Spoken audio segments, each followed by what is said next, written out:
The name of the show is The Way to Go. Tonight we have a very special guest. He's a writer, he's a director, and he's a wonderful actor. And how do I know that? We did a movie together. My guest this evening is Greg Cioffi. Thank you, Alan. Appreciate it. So Greg, how's everything? Everything's good. I've been busy lately. I've just been doing the audition and rehearsal and callback grind in New York City. That's great. Mm-hmm. So you're a writer, you're an actor and a director. Yeah, more so writer actor. Yes. I've dabbled in directing, but I don't think it's something I'll ever really pursue professionally. Okay. You're a native New Yorker, right? I am. From Long Island, Oceanside, New York. Cool. Yeah. And were you affected at all by Sandy? Actually, yes. Our house got 6 feet of water. Oh man, I didn't know that. It was pretty much destroyed. So right now I'm lucky enough, my girlfriend Angelica, I'm crashing on her couch with her parents. Cool. They haven't kicked me out yet, so we're good. How are your parents? My parents are good. They're staying at my uncle and aunt's. Okay. And the house will be livable again, so I'll probably move in there in about a month or so. So, okay, before Sandy, did you go to public school or like? Yep. What did you do? I went to Oceanside High School. Right. And I went to their elementary school. I was born in Oceanside, so I was raised in Oceanside. And after high school, I went to Long Island University, CW Post, right. And originally planned to be a teacher, actually. Oh. Well, the one thing I always knew is I wanted to be a writer. That was a definite. I've been writing since I can remember. Little stories here and there. Right. I probably still have a few at home, and it just looks like scrap writing. Right. So I knew I wanted to do that, but I didn't know what good a degree in English would do me. Right. I didn't think a degree could teach me how to write per se, and I didn't know what profession I can go into from just that degree. Right. So I thought teaching would be the way to go. So my bachelor's degree is in elementary education, right. With a concentration in English writing. And I was actually part of a 5-year program, which actually the university no longer has, but it's 4 years bachelor's, and then your 5th year is actually your master's, so it's 2 summers and 2 semesters. Mm-hmm. So I got my master's in English secondary education. Cool. So through a year of student teaching, I've taught 2nd, 5th, 7th, 10th, and 12th grade. So was that enough? I mean, are you finished with teaching for the time being, you think? For the time being, it's not that I ever disliked teaching. Yeah.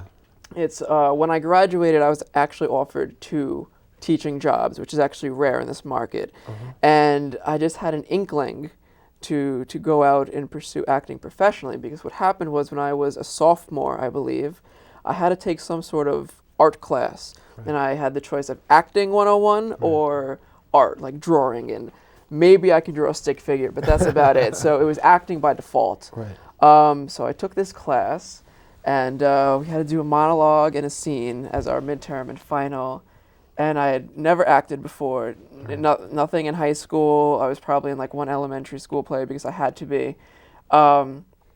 Not something I could ever see myself doing or something my friends would ever see me doing. I was a very shy kid growing up. I was the kid in the corner.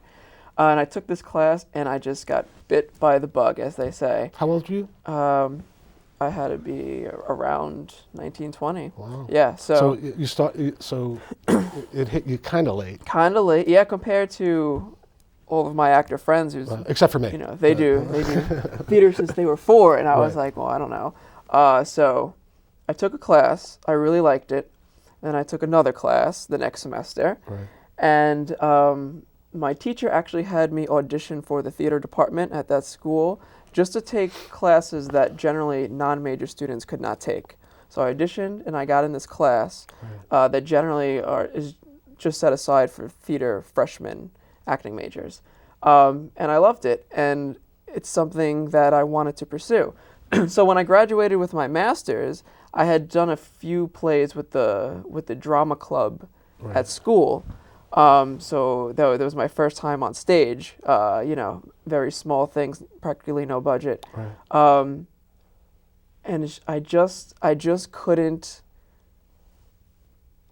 go into that teaching career Right. wondering what if I ever pursued it? You know, would anything have come from it? Right. Because I don't like to leave any stone unturned. Well, being a partner in a few scenes with you in one of our projects, Yes.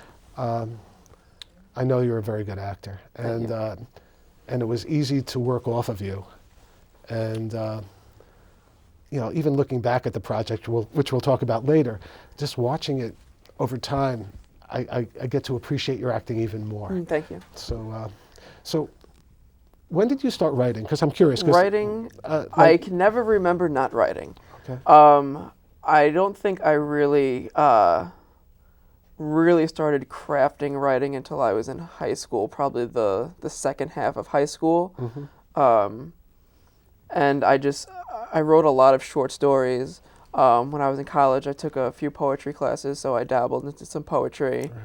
And then towards the end of college, I started writing short films. Okay, so let's get into it. Okay. Okay, so what was the first project that you actually wrote? Was it The Letter? The Letter was, because of my exposure to theater, I decided I wanted to try writing a play. Right. So The Letter was the first play I wrote. It was a 2-act play. Wow. And it was about 3 young men going into war, and their 2 wives at home waiting. And it was set in the modern time, so the war in the Middle East or whatnot. And, do you ever get into the details of which, because even in our project, there's details that are left to the imagination. So right. Well, I feel when I write something, yes. I don't like to just write for entertainment purposes. So I like to layer everything very deep. So like there's a lot of metaphor in my writing, and there's a lot of questions that I just leave open. I think that's kind of a trademark of my style.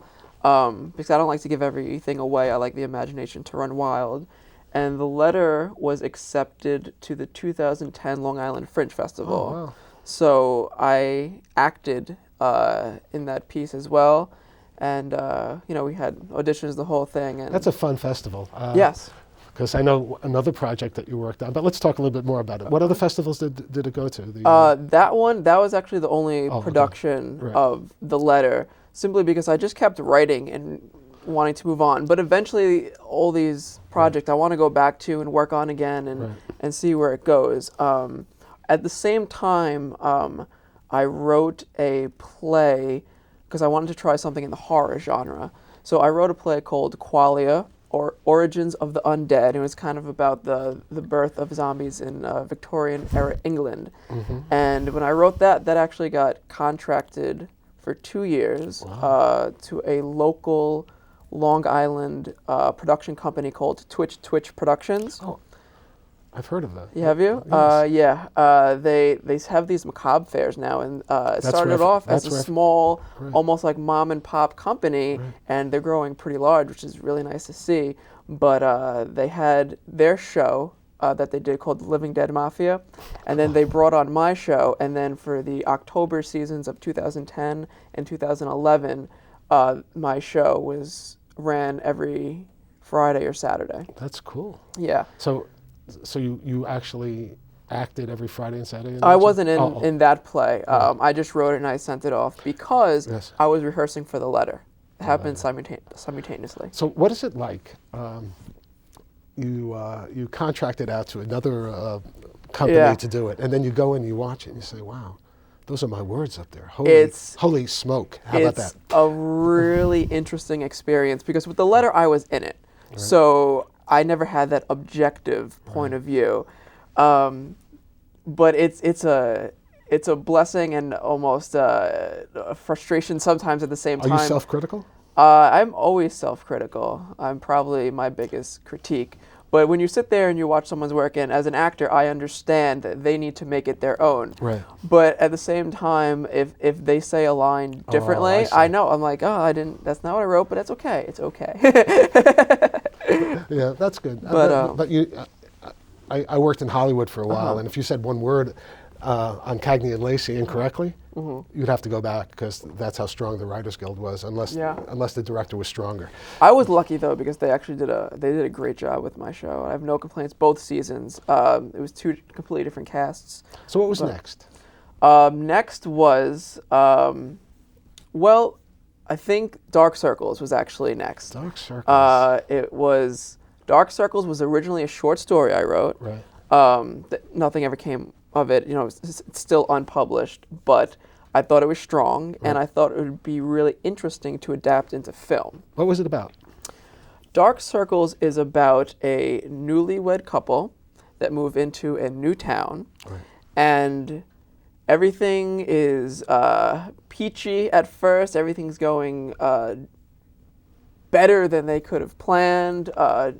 New house, new life type of thing, until they meet their neighbor, played by this guy here. I was talking. Well, we'll get to the film because in a little while we'll look at the trailer. Sure. But I wanted to know, before it became a film, though. Right. It became. It was a story. It was a story, and it was about a neighbor who was clearly distraught, obsessed over something. Clearly had a very heavy, deep past. Who now ostracized himself from, his community. Right.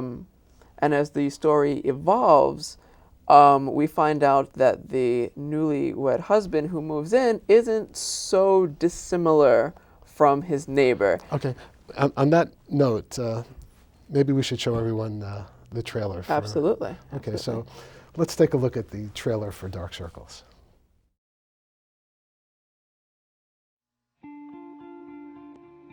I'm Alan. This is my wife, Gwen. Hi. Lovely to meet you. Nice to meet you. You guys are gonna love this neighborhood. Everybody is so friendly. It's calm.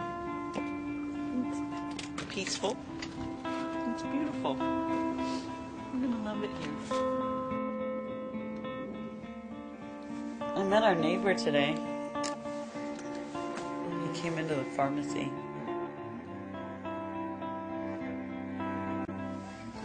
He's definitely not the most pleasant guy in the world.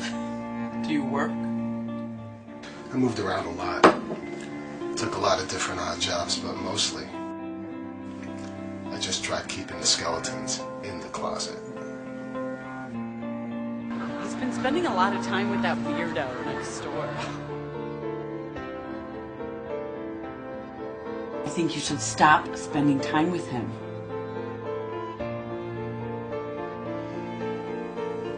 Have you ever done anything so outrageously bad that you regretted it for the rest of your life? You don't want to travel down the same road he did. I love you. I love you too. So Alan, is all the violence around here from keeping you busy? People are scared of me. I noticed that you have dark circles under your eyes. Are you sleeping well?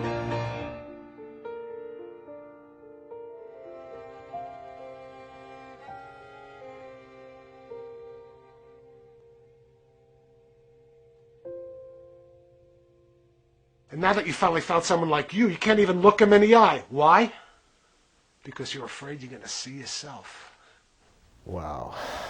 I love that. I'll tell you, I love that trailer. Thank you. Yeah, it was a great experience, and I remember I just posted a sign in the film department. Have a few short stories would like adapt into film. Right. And this was at CW Post? Correct. Right. Someone called me. Right. Patrick. Patrick? Yeah, Patrick Mackey. Oh, Patrick Mackey, yes. Yes. Our friend Patrick. Yes. And he needed to do a thesis. Right. And he wanted to look at a few of my short stories. Right. So we looked through a few, and he picked out Dark Circles. We started talking about what it was and how we would adapt it into film and what could stay and what could go. And I actually did a few rewrites on my original script, just because I got inspired by talking about it. I don't know if you know this, but Dark Circles doesn't just refer to your character's lack of sleep and him getting dark circles. Well, I think you told me what it was based. There was a certain small basis of the Oh film. yeah, Dark Circles. The the title is actually based on Dante's Inferno, his seventh circle of hell, which is violence. So throughout the story, there are the number 7 gets thrown around constantly, and the dream sequences are actually inspired by the 3 places you could go in Dante's seventh circle of hell. So we have the wood scenes, we have the scenes with the blood, Right. and we had the desert. So those are all inspired. So we went out, we auditioned. I remember your audition very well because Alan was doing push-ups at Shetler Studios, and I came out as Patrick and I were running the auditions, and this guy is just viciously doing push-ups and psyching himself up for this role. It was. I'll tell you. If I think of one film, and I know other people are going to see this, that, I mean, if I was not, I heard John Amos say of his part as Kunta Kinte in Roots, that if he never worked again after that, that would be okay because he played his part. That's how I felt about playing William Spheres in your movie. Thank you. It was transcending. I didn't feel like I was acting at all, and it was the words, and it was the feeling, and it was your acting, and it was definitely. I mean, you could talk about what happened after it was shown at the festival. Right. I mean, it was incredible. It was the most incredible acting experience I've ever had. Well, that means a lot to me. Thank And you it's the very truth. much. And you know it's the truth. Yeah. The thing I was very pleased with was that it made a nice transition from short story to film. In other words, we kept pretty much all the dialogue. There weren't too many changes. And I was worried because it was very dialogue driven, and a lot of directors who make shorts, I think they're a little scared of films that are dialogue driven because it can take up so much time. Right. But I was very happy with the way it turned out. Oh, it was beautiful. I had a great experience. That was my first real short film, because during that same time, I had already graduated from the teaching thing, and I decided to pursue acting. So I enrolled in the same school because I had a great theater program, Right. and I enrolled in my master's in theater acting, which was a 2-year track. And that was about the same time Dark Circles was released, because I remember being at the school when it had a screening. And it was great. And there was a screening, and we won all the awards. Yes, it did. And the Best Picture, Best Supporting Actor, You did. Best Cinematography, everything. And we're still awaiting, after 2 years, the theatrical release. Yeah, So, it's having a very long editing process. but Hopefully it'll be still, worth it in the one end. of the best experiences in my life, And in my life, period. I was glad I was able to work with such great actors, because as an ensemble, I think We won the ensemble. Everyone in the film was I personally felt like the weakest link, because I was the youngest one. You were great. On the set. And That your was acting never- style is so subtle, but it's all there. I mean, the thing about film acting is that the subtleties are captured by the camera. Well- And believe me, when you laugh at certain points, at things that may or may not be funny, it was striking. I really liked Well, it. that's probably one of the best compliments you could give me, because I remember thinking, because my background was so theater heavy and not really film heavy, that directors of film always say, those theater guys are always way over the top. They're too much. Right. So in the back of my head, I was like, all right, I can't be too much. I have to be. It was have to all be in your subtle. face and it was all in your But, yeah. eyes, which was great. What other? There's another project that you did as well. Yes. Later that year, Yes. I wrote a play, a 3-character play. It was called The Interim. And after I finished writing it, I sent it to the New York City International Fringe Festival, Oh, really? which is the largest international film theater festival in North America. Wow. And it was accepted. Congratulations. Thank you. It was a great experience overall. A former theater professor of mine, Dan Capalbo, he actually directed it. And one of the female actors in Dark Circles was also in it, Rihanna. Oh, she's the one who says, when she's saying everybody's great in the neighborhood. Yes, that's her. That's her. She's a good actress. I mean, she has a certain spirit and energy that's she's infectious. Great. We worked together a number of times, actually, on different projects. Yeah. And the third actor was Adam Ginsberg, who is the owner of Twitch Productions. Oh, I didn't know that. Interesting. So it's a close circle. We all work together, and a lot of the time, just the four of us will go hang out once in a while. See, I find that, because I've got several groups of people that I work with regularly, and it works that way. You get to know. Absolutely, and you get to trust people, and you want to work with them again. Right, and you already established some sort of connection, so it makes it so much easier to connect one more time. Right, and overall, that was fantastic, because that was the first time I've ever been off Broadway, because we were in the East Village, we were in the Crane Theater, and I just remember being in the middle of all this energy, because when the Fringe happens, there are like 28 plays going on at the same time within a few blocks. It's crazy. It's like theater mania. That's great. And you go and you see shows, and they're great, and people come see yours, and for the first time we got like a professional review, and that's never happened before. So it was just a really eye-opening experience.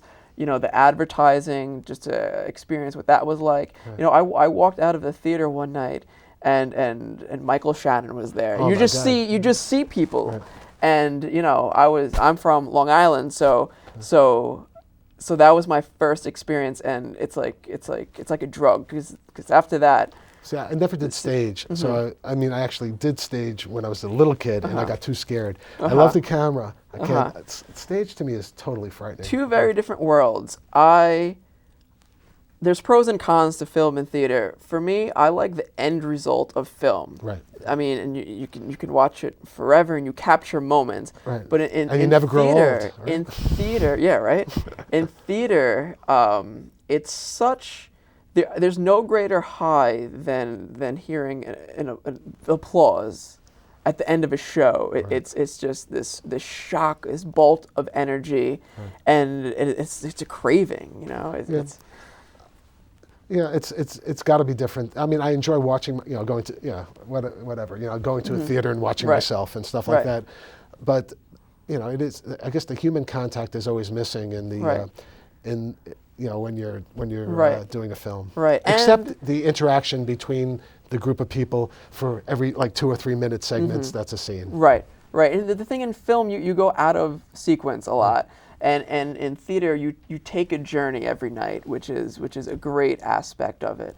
Okay, it seems like, for such a young guy, you've really accomplished a lot of things. What are you looking to do in the future? Ideally? Yes. Writer, actor. I don't think I could ever choose between one of the two. Right. And if I had my way, I'd be a successful film actor and be able to financially support myself, right. So that I could go and do the experimental theater that I love. Right. But a lot of the times, that type of theater isn't financially the best way to go. Do you think you'll do more independent? See how I threw in that pun there with the way to go? Like the way to go. You said that earlier too. You said the way to go earlier as well. Do you think you'll ever do any other films and adapt your plays to other films? I have 2. Oh, really? In the workings. Film, ironically, I find hard. It takes a long time to get the ball rolling. Right. Pre-production is a long time, and then some things go into production hell, and then they just fall apart. Casting, and you have to reboot the whole thing over and over again. Right. But I have 2 films right now that are in pre-production. One is called The Evening Class. And that is a published story by an author. His name is Dennis Paul, who showed me his short story, and I loved it. And I said I would love to adapt this into a short film. Okay. So right now we're in pre-production of that, and I'm set to act in it. I wrote the screenplay version. Cool. And the other project is it's looking at the Little Red Riding Hood fairy tale in a different aspect. It's called The Awakening of Little Red Riding Hood, and it's about a sexual awakening of a young woman into adulthood. Oh. So I'm looking forward to that project as well. Does she have a grandfather that could be in the?